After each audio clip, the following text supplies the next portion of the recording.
Hello students, welcome back to CBSE mind.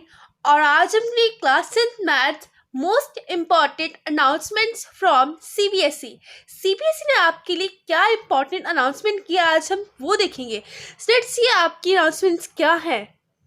CBSE ने आपका 30% of syllabus reduce कर दिया है। यस, सीबीएसई ने आपके मैथ्स एंड साथ में आपके कुछ और सब्जेक्ट्स में से आपका कुछ सिलेबस डिडक्ट कर दिए, मीन्स डिलीट कर दिए। तो लेट्स सी आपका वो सिलेबस क्या डिलीट हुआ है।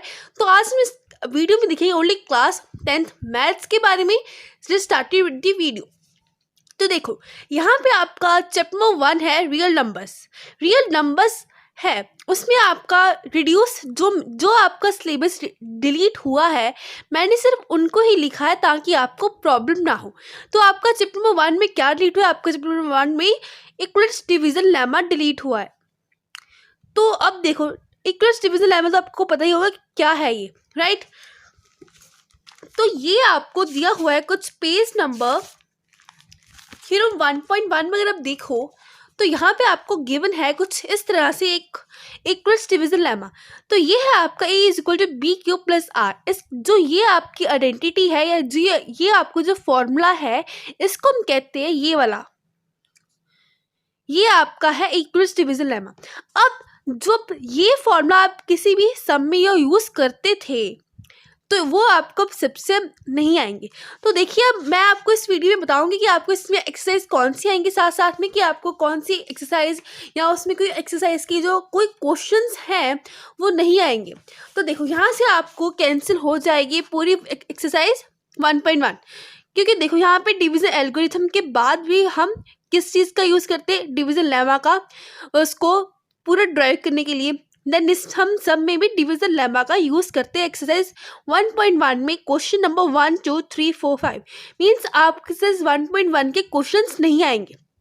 एंड अलॉन्ग विद दिस आपको इससे रिलेटेड कुछ लाइक दिस वन जो आपको एग्जाम्पल्स दी गई है। एग्जाम्पल नंबर 2 देख लो, इसमें भी आप इक्वलिटी डिवीजन लेमा का यूज़ करते। देखो ये आपकी आइडेंटिटी आ गई ना, r इज इक्वल टू 0 वाली।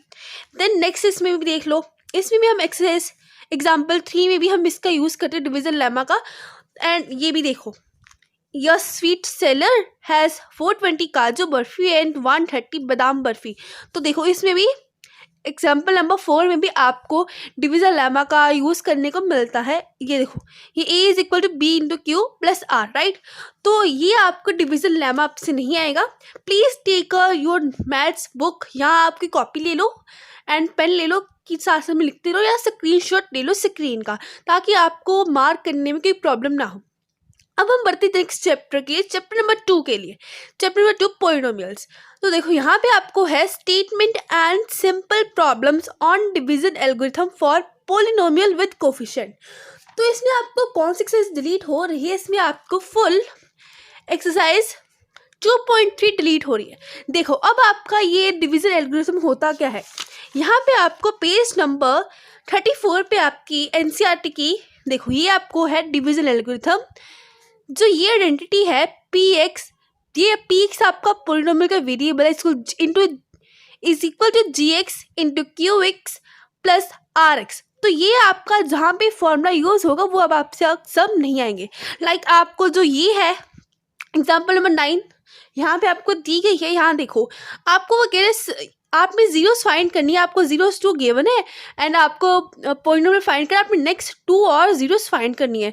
तो देखो आपको बेसिकली समझ लो, आपको डिवाइड वाले से सम नहीं आएंगे जो पहले होते थे, एंड मोस्ट प्रोबेबली तो वो पेपर में बहुत हाईएस्ट मार्क्स से भी आते थे, अब वो नहीं आएंगे।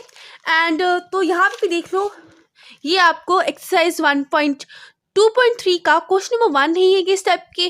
देन क्वेश्चन नंबर 2 भी इस टाइप की सेम है, बट यहाँ पे gx और px नहीं दिया गया है। देन इसमें भी डिवीजन एल्गोरिथम का यूज़ हो रहा है, इसमें भी एंड इसमें भी। तो इस टाइप के क्वेश्चन हमें नहीं आएंगे। अब हम बढ़ते हैं अपने चैप्टर नंबर 3 पे, वो है pairs of linear equation in 2 variables, right. तो उसमें आपको कौन सी एक्सरसाइज नहीं आ रही है या उसमें से सम कौन से नहीं आ रहे हैं? तो देखो यहाँ पे आपको एनसीईआरटी के पेज नंबर 57 में आपको गिवन है एक फॉर्मूला जो कह रहा है क्रॉस मल्टीप्लिकेशन मेथड। ये है आपका थर्ड अलजेब्रिक मेथड इस चैप्टर में यूज़ हो रहा है। एक पहले था सब्स्टिट्यूशन मेथड, देन था एलिमिनेशन मेथड, जो आपको लीनियर इक्वेशंस को फाइंड करने के लिए आपको यूज़ होता है। अब आपको थर्ड मेथड है वो कैंसिल हो चुका है, तो आपको ये मेथड नहीं आएगा। तो अब देखो इसकी एक्सरसाइज कौन सी हो सकती है। इसकी एक्सरसाइज है हमारी, इसकी एक्सरसाइज है 3.5। इसकी एक्सरसाइज 3.5 जो है वो हमें अब से नहीं आएगी। देखो, cross multiplication method by using cross multiplication method, right. देखो यहाँ पे लिखा गया है ना क्रॉस मल्टीप्लाई मेथड। तो आपको ये पूरी एक्सरसाइज सबसे नहीं आएगी, बिकॉज इस पूरी एक्सरसाइज में आपने किसको सॉल्व करना है, क्रॉस मल्टीप्लिकेशन मेथड से आपको सॉल्व करना है, राइट। एंड देखो 1 2 3 4 एंड ये आगे 4 के पार्ट है, ठीक है। तो आपको अब से ये एक्सरसाइज नहीं आएगी। और देखो अगर हम इसको देखें यहाँ पे इसके रिलेटेड कोई एग्जांपल्स, लाइक यहाँ पे आपको एग्जाम्पल नंबर 15 है वेरिफिकेशन वाली, देन एग्जाम्पल नंबर 16 है आपको यहाँ पे। तो आपको इस टाइप के क्वेश्चंस नहीं आएंगे जिसमें आपका क्रॉस मल्टीप्लिकेशन मेथड यूज होगा, ठीक है। अब हम बढ़ते हैं हमारे चैप्टर नंबर 4 की तरफ। तो देखो यहाँ पे आपका चैप्टर नंबर 4 है क्वाड्रेटिक इक्वेशंस, राइट। एंड इसमें आपको situational problems based on equation reducible to quadratic equations. तो सिचुएशनल प्रॉब्लम्स होती क्या है, बेसिकली आपके जो स्टेटमेंट सम होते हैं उसको हम कहते हैं सिचुएशनल प्रॉब्लम्स। ये आपके एक टाइप के स्टेटमेंट सम्स ही होते हैं, हम इसको बस नाम दे दिया हमने इसको सिचुएशनल प्रॉब्लम्स, बिकॉज उसमें आपको सिचुएशन ही किसी चीज़ की दी होती है। तो देखो यहाँ पे आपको चैप्टर नंबर 4 अराउंड 50% आपको ये कैंसिल हो जाएगा, बिकॉज देखो आपको जो इसमें स्टेटमेंट्स दिए गए हैं, यहाँ देखो आपका 4.1 का क्वेश्चन नंबर 2 है। यहाँ पे the area of rectangular plot is 528 metre square, the length of the plot in metres is 1 more than twice its breadth, we need to find the length and breadth of the plot. देखो इसमें आपको quadratic equation बनानी है ना, represent the following situation in the form of quadratic equations. जिस आपको statement सम तो ऐसे दिए होंगे, आपको साथ में ये तो ना दिया होगा इस तरीके से कि आपकी इक्वेशन बन रही है, आपने स्टेटमेंट सम इस चैप्टर में से नहीं करने हैं। लाइक देखो इसमें है एक्सरसाइज 4.1 का क्वेश्चन नंबर 2 का फर्स्ट पार्ट, देन अगेन इस एक्सरसाइज का सेकंड पार्ट भी है। देखो सेकंड पार्ट नहीं करना है आपने, इसको थर्ड पार्ट नहीं करना, फोर्थ पार्ट नहीं करना। देन इसमें आपका 4.2 के में जो स्टेटमेंट्स हम है लाइक 2 2 2 3 4 5 6 ये आपको नहीं करने हैं। हाँ अगर आप किसी और बुक में कर रहे हो, RD शर्मा या कोई और आप एग्जाम्पलर ले रहे हो, उसमें अगर आपको चैप्टर नंबर 4 के रिलेटेड कोई स्टेटमेंट सम है आप वो भी नहीं करोगे, बिकॉज आपका जो पेपर आएगा वो तो CBSE की तरफ से आएगा ना, राइट। एंड देखो साथ में इसका है आपकी एक्सरसाइज 4.3 फर्स्ट एंड सेकंड तो आपको आएंगे, बिकॉज इसमें आपको क्या दिया गया है, आपको इसमें इक्वेशंस दी गई हैं, बट आपको 4th to 11th आपको से नहीं आएंगे, बिकॉज इसमें आपको क्या बनानी है, आपको एक स्टेटमेंट या सिचुएशन को पढ़कर आपको बनानी है इसकी इक्वेशन, राइट। तो इस टाइप के क्वेश्चंस नहीं आएंगे। देन अगेन 4.4 भी आपको इक्वेशंस तो आएंगी बट स्टेटमेंट सब नहीं आएंगे, लाइक 3 4 5 इसमें 3 4 5 नहीं आएंगे। और हाँ अगर आपको एग्जाम्पल में लाइक इक्वेशन दी गई है, लाइक इसमें देखो एग्जाम्पल नंबर 18 यहाँ पे आपको इक्वेशन दी गई है एंड आपको फाइंड करने के लिए है, आप इस टाइप के क्वेश्चंस करोगे जिसमें आपको इक्वेशन दी गई है, बट आप इस टाइप के क्वेश्चंस नहीं करोगे लाइक दिस वन, आपको जो सिचुएशन दी गई आप वो क्वेश्चंस नहीं करेंगे। ओके स्टूडेंट्स, तो अब बढ़ते हैं हम चैप्टर नंबर 5 की तरफ, जो है हमारा अर्थमेटिक प्रोग्रेशंस। इसमें आपको क्या नहीं आएगा, इसमें आपको applications in solving daily life problems based on sum to n term. तो ये क्या बन रहा है हम वो दिखते हैं। अब एक मिनट रुको, यहाँ पे आपको एक्सरसाइज 5.2 आई थिंक दैट, तो यस ये आपकी एक्सरसाइज 5.2। तो यहाँ पे देखो ये जो आपको इस टाइप के क्वेश्चंस नजर आ रहे हैं, इसमें आपको बेसिकली क्या करना है, एपी फाइंड करके इधर वो सब निकालना है। एपी फाइंड करना है, पहले आपको एपी खुद बनाना है, इस टाइप का होता है आपका एपी, राइट। तो ए बी बनाकर आपको इसका सम निकालना है, उसको हम उस टाइप के क्वेश्चन नहीं करेंगे।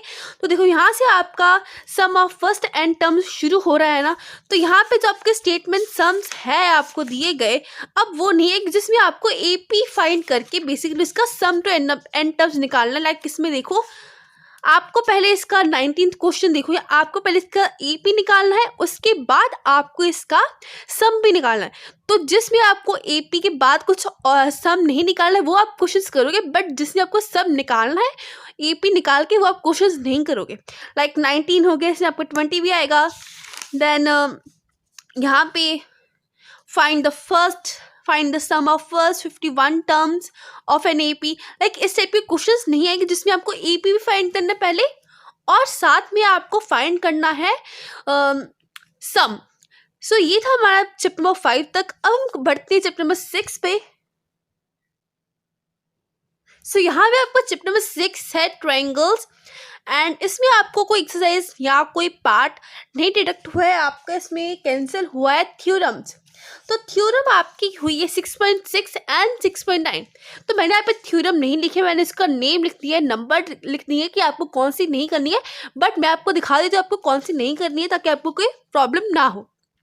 तो देखो यहाँ पे आपको थ्योरम 6.6 है ये वाली, द रेशियो, जो कि पेज नंबर 141 पे गिवन है आपको आपकी इंसर्ट की बुक पे।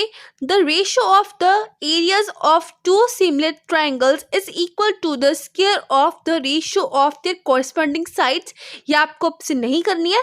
हाँ, इसके अगर आपको रिलेटेड कोई क्वेश्चंस देखने को मिलता है तो आपने वो भी नहीं करना है। अब हम नेक्स्ट बढ़ते हैं आपके थ्योरम 6.9 पे, जो आपको गिवन है पेज नंबर 146 पे, एंड दिस इज थ्योरम 6.9। तो यहाँ देखो, in a triangle if square of one side is equal to the sum of the square of the other two sides, then the angle opposite the first side is the right angle. So आपको ये नहीं करनी है, ये आपकी hypotenuse क्या थी, Pythagoras theorem थी, राइट, पाइथागोरस थ्योरम थी। तो आपको इस टाइप के अगर क्वेश्चंस देखने को मिलते हैं तो आपने वो भी नहीं करना है। यहाँ इसमें कोई डिपेंडेंट क्वेश्चन है आपके इस पे, आपने वो नहीं करना है। चलिए अब हम बढ़ते हैं आपके चैप्टर नंबर 7 पर, जो है आपका कोऑर्डिनेट ज्योमेट्री। तो इसमें आपका कौन सा पार्ट डिडक्ट हुआ है, आपके इसमें एरिया ऑफ ट्रायंगल कैंसिल हुआ है। तो आपका एरिया ऑफ ट्रायंगल था आपको पेज नंबर 168 पर गिवन। देखो 7.4 एरिया ऑफ ट्रायंगल, तो ये था आपका एरिया ऑफ ट्रायंगल, बट ये आपको स्मॉलर कस में था। अब आपको कोई फॉर्मूला कोई और है जो है ये वाला, दिस वन, ये वाला,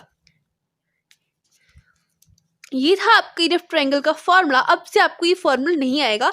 तो देखो यहाँ से आपका एरिया ऑफ ट्रायंगल शुरू हो रहा है इस पेज से। इस पेज के बाद जो आपको एग्जाम्पल है, example number 11, example number 12, example number 13 and example number 14, ये अब से आपको नहीं आएंगे एंड इस टाइप के क्वेश्चंस भी नहीं आएंगे। साथ में आपको एग्जाम्पल नंबर 15 एंड आपकी एक्सरसाइज कौन सी डिलीट हो रही है, आपकी एक्सरसाइज 7.3 फुली डिलीट हो रही है।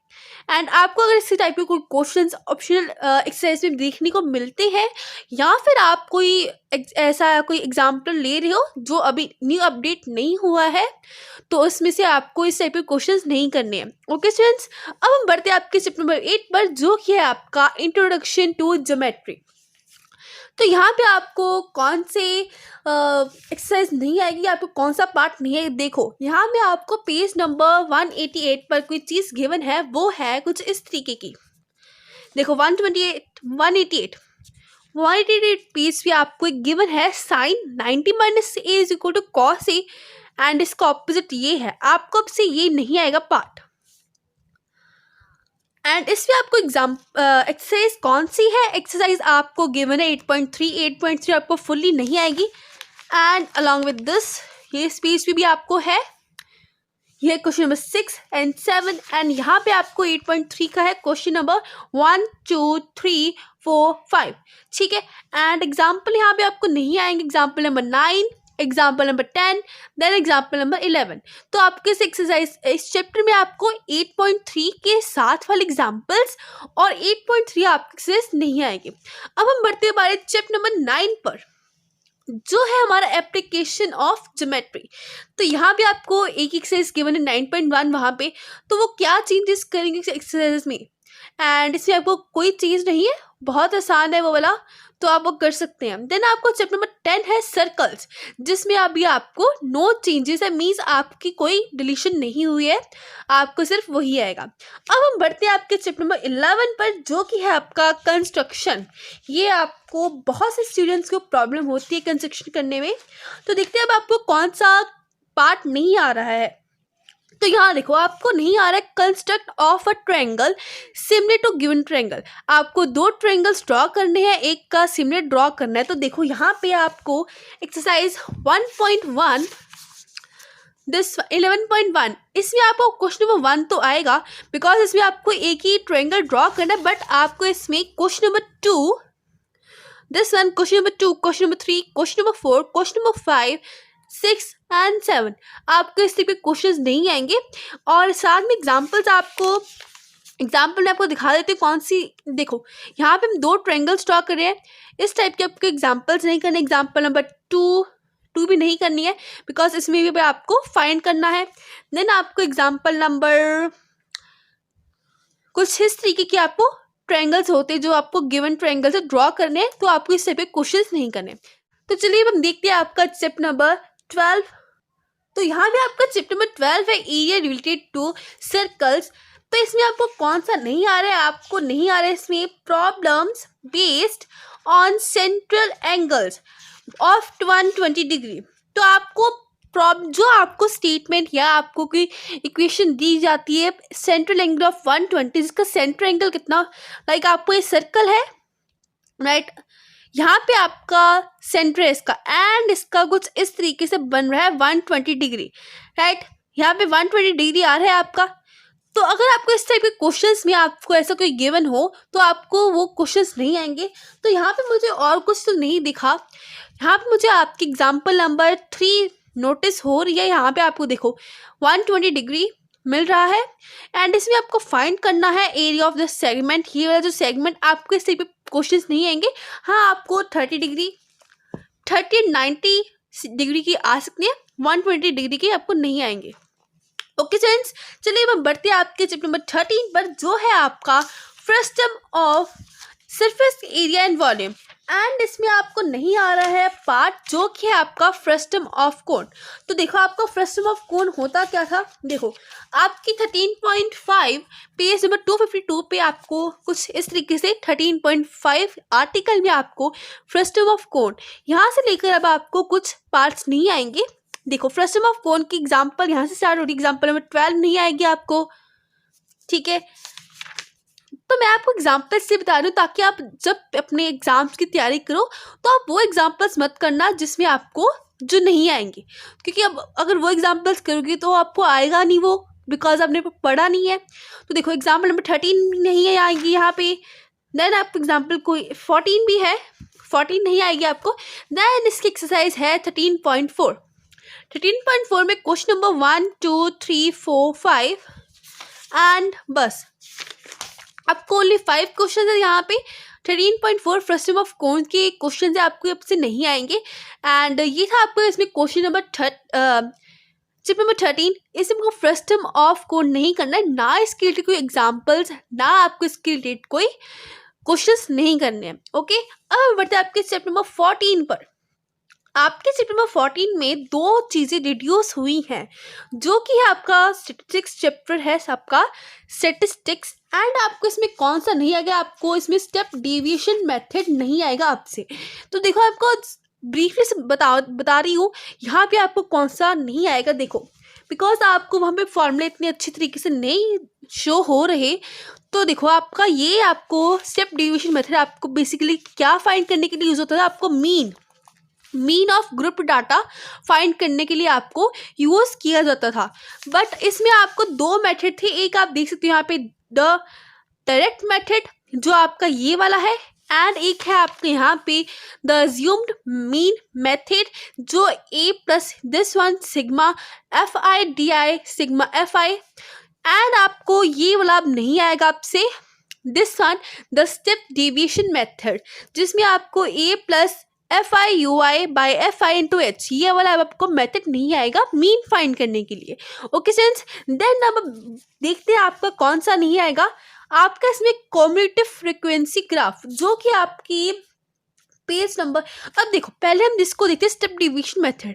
अगर आपको किसी क्वेश्चन में देखने को मिलता है कि आपने ये ग्राफ बनाना है या मीन आपने इसका फाइंड करना है by using step division method, किसी आपको पेपर में या किसी एग्जाम्पल में आपको मिलता है, तो आपको वो नहीं करना है।